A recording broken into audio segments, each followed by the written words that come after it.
We were told that the Labor Party had agreed that we're going to buy Anzac frigates, and National had come out saying we're opposed. We didn't know why we were opposed. I couldn't find out why we were opposed, but it was because the other side were doing it, so we were opposed.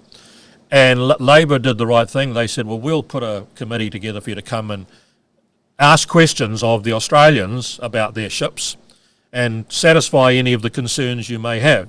So when they held this thing, it was an after lunch thing. I go down to this room. I'm right at the very far end of the table because I'm brand new backbencher and I'm a W. But the table in the middle has a sign, Sir Robert Muldoon, so he's going to be there. Anyway, the Australians all come in, and the Admiral comes in wearing his white uniform with a silver sword and the gold cord, which was way over the top. And several people from the MOD, the Ministry of Defence, and from their Treasury and so on were all there. And we're waiting, and we're sort of waiting, and now 2:05, and we're waiting. And of course, Sir Robert being the most senior, ministers and them didn't come, but it was just for back. He just walks in, and you could tell he's had a liquid lunch because he was always a bit when he's had it. And he sits down and he glares across the table. And there were two things Muldoon clearly didn't like, because he made it clear many times. He didn't like Australians and he didn't like military people, and he had both sitting in front of him. Well, the Admiral opened up with what I could tell was just the most shocking car salesman. Our frigates are the best in the world, you can't go buy them, dinky die, Cobbleport, Sport, Pal, they are. And Muldoon's just glaring at this guy like he couldn't take it any longer. And his chainsaw voice, again, just cut through. He said, with the greatest of respect, Admiral, that's rubbish. And there was sort of, what? And then he said, that's rubbish. I've looked at the Danish frigates. They're better. They're cheaper. I've looked at the Dutch frigates, and they're even better and even cheaper. Why would we want to buy your rubbish?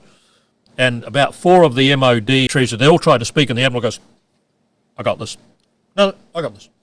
Well, actually, Sir Robert, you're not right. On a features costing basis, dollar per feature basis, our boats are indeed the best in the world, no question of it. We can show you that data today. But even if you were right, and I'm not saying for 1 minute you are, what I can tell you is boats built in the Northern Hemisphere are totally inappropriate for Southern Hemisphere oceans. And the whole side went. And Muldoon goes, hey? Now, it turns out it's true. The Earth is not a sphere. It's quite a pear shape. It's flat, isn't it? No, it's quite a pear shape. Only by 150 metres or something, more diameter at the very bottom part of it than it has at the top. It's not a perfect sphere. The waves are accordingly slightly different. They're about 1.5 metres different for a wavelength of normal sea waves in the Northern Hemisphere than they are down the bottom. And a ship you build to so many number of wavelengths. So, you make it 110 wavelengths, and that becomes and it doesn't then get jolted. It rides with the water. We didn't know all of that stuff. No one had given us any of that. I didn't know that. And so Muldoon goes, hey, and the Admiral says, that's right, Sir Robert. Boats built in the Northern Hemisphere are totally inappropriate for the Southern Hemisphere oceans.